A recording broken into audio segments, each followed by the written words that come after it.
Hello friends, my name is Abhishek. आज हम लोग डिस्कस करने जा रहे हैं द फ्रेंच रेवोल्यूशन चैप्टर 1 का topic number 4, did women have a revolution. मतलब यहाँ पे हम लोग ये समझेंगे कि वुमेन का क्या पार्टिसिपेशन रहा इस पूरे रेवोल्यूशन में।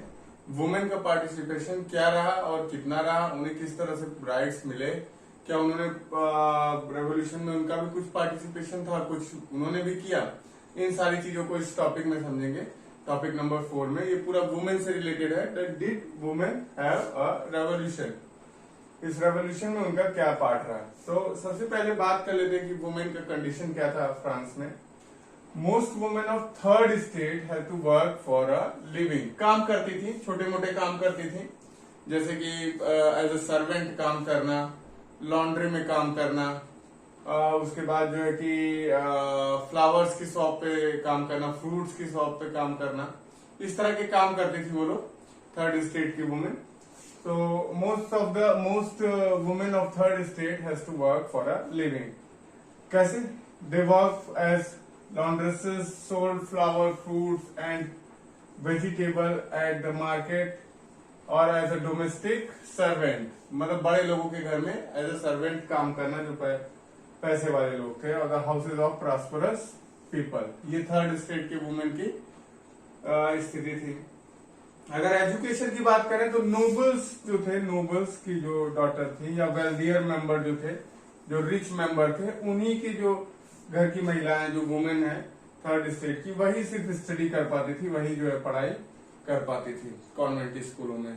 और बाकी जो है कि थोड़ी बहुत पढ़ाई कर ली, 1-2 साल 5 साल के लिए स्कूल गए, नॉर्मल किसी स्कूल में चले गए, थोड़ा बहुत सीख गए, बोलना सीख गए, पढ़ना सीख गए, बस उस तरह की पढ़ाई, मतलब एकदम नॉर्मल बेसिक एजुकेशन लेना। वर्किंग वुमेन जो है वो भी अपनी फैमिलीज का केयर करती थी, मतलब ऐसा नहीं है कि सिर्फ वो काम ही करती थी, वो उनका भी था कि एक अपने मतलब काम तो करे ही, साथ में अपने परिवार का भी ख्याल रखती थी। And their wages were lower than those of men. जो वर्किंग वुमेन है, जो वर्कर काम कर रही है, कि कहीं पे भी घरों में काम कर रही है, कुछ भी काम कर रही है, हमेशा से प्रॉब्लम रही है वुमेन की। वुमेन की प्रॉब्लम क्या रही है?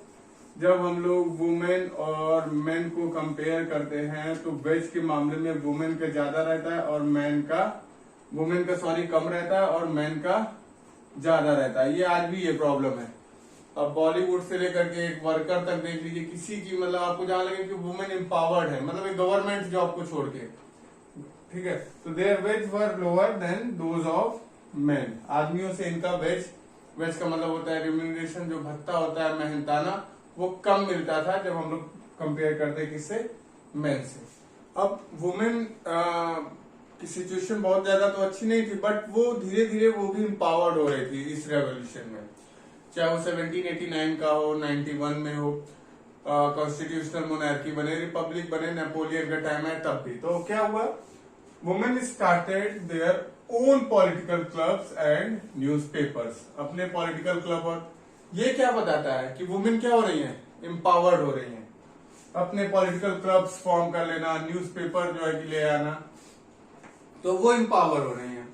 The society of revolutionary and Republican women, इसका नाम याद रखेगा आप लोग बच्चों, सब लोग। The society of revolutionary and Republican women was the most famous women club. ये वन ऑफ द, जितने भी मान लीजिए पॉलिटिकल क्लब फॉर्म हुए, तो उसमें जो सबसे फेमस था वुमेन से रिलेटेड, वो था the society of revolutionary and Republican women. Women जब 1791 का कॉन्स्टिट्यूशन बना, जो हॉल ऑफ मिरर में जाकर के थर्ड स्टेट के लोगों ने, जिन्होंने अपने आप को नेशनल असेंबली डिक्लेयर किया था, वो याद करिए टॉपिक नंबर 1 में। तो जब वो कॉन्स्टिट्यूशन 2 साल में तैयार हुआ तो बना, और उसमें इनको क्या बना दिया गया था? All women are passive citizen. बड़ा डिसअपॉइंटमेंट हुआ था, बहुत दुखी हुई थी ये महिलाएं कि बताए हमको पैसिव सिटीजन में बना दिया गया, मतलब इनको वोटिंग राइट नहीं मिला। पैसिव सिटीजन का मतलब कि वोट का राइट जो है वो नहीं मिलेगा। वो किसको मिला? सिर्फ एक्टिव सिटीजन्स को। एक्टिव सिटीजन आप अच्छे से देख चुके हो कि पहले कौन एक्टिव सिटीजन थे। तो ये पैसिव सिटीजन बनाया जाना 1791 के कॉन्स्टिट्यूशन में बड़ा दुख पहुंचा इनको, डिसअपॉइंटेड हुए। और इनका एक डिमांड हमेशा से था पहले, equal political right. Equal political का मतलब, राइट का मतलब राइट टू वोट। क्या चाहिए? Right to vote. और पॉलिटिकल ऑफिसर्स में पोजीशन चाहिए। तो they demanded the right to vote to be elected to assembly and to hold political office. ये हमेशा से इनकी डिमांड रही, मिली नहीं पहले लेकिन डिमांड हमेशा रही। पॉलिटिकल राइट तो वुमेन्स को नहीं मिल रहा, बट कुछ ऐसे स्टेप्स उठाए जा रहे हैं जिससे वुमेन्स का जो लिविंग कंडीशन है वो थोड़ा सा उसमें सुधार हो। तो in the early year the revolutionary government did introduce law that help improve the life of women. Women के लाइफ लिविंग को इम्प्रूव करने के लिए कुछ चीजें इम्प्रूव की, जैसे स्कूलों को खोलना, स्कूलिंग को कंपलसरी कर देना। ये सारी चीजें जो थी इसने वुमेन की कंडीशन को क्या कर दिया, ऊपर उठाया। स्कूल पहले तो स्कूल्स को ओपन किया गया, फिर then schooling was made compulsory for all girls. सभी गर्ल्स के लिए स्कूलिंग को कंपलसरी कर दिया। एजुकेशन आता है तो अपने आप की एम्पावरमेंट आने लगता है। मैरिज, अब कोई भी क्या होता था कि कंडीशन खराब रहती थी कि कहा कि आज के बाद हम नहीं रहेंगे तुम्हारे साथ, या डाइवोर्स दे दिए। तो अब ये पूरे प्रोसेस को लीगलाइज कर दिया गया कि सही है कि गलत है, ये सारी चीजें। तो marriage was made into a contract enter into freely and registration under civil law, और डाइवोर्स को जो है कि लीगल बना दिया गया। तो इससे क्या होता है कि अब वुमेन्स के पास भी पावर आ गई है, उनका जो मैरिज का है वो रजिस्ट्रेशन हो रहा है, सारी चीजें।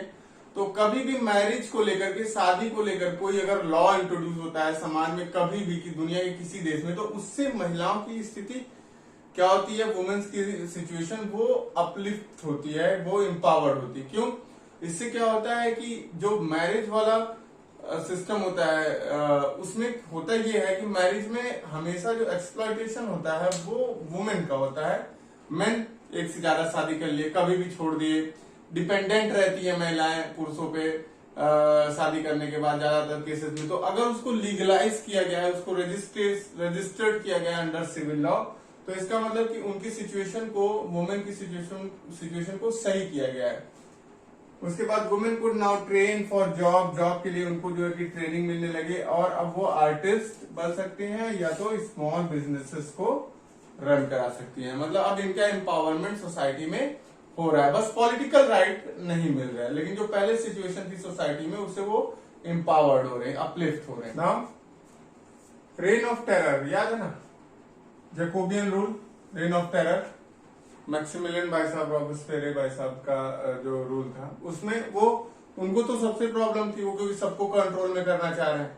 हाँ, तो इन्होंने क्या किया कि नए नए लॉ इंट्रोड्यूस किए और वुमेन के क्लब को बैन कर दिया और उनके पॉलिटिकल एक्टिविटीज पे भी रोक लगा दी। So during the reign of terror, Jacobin rule, Maximilian rule, during the reign of terror the new government issue law ordering closure of women's clubs and banning their political activity.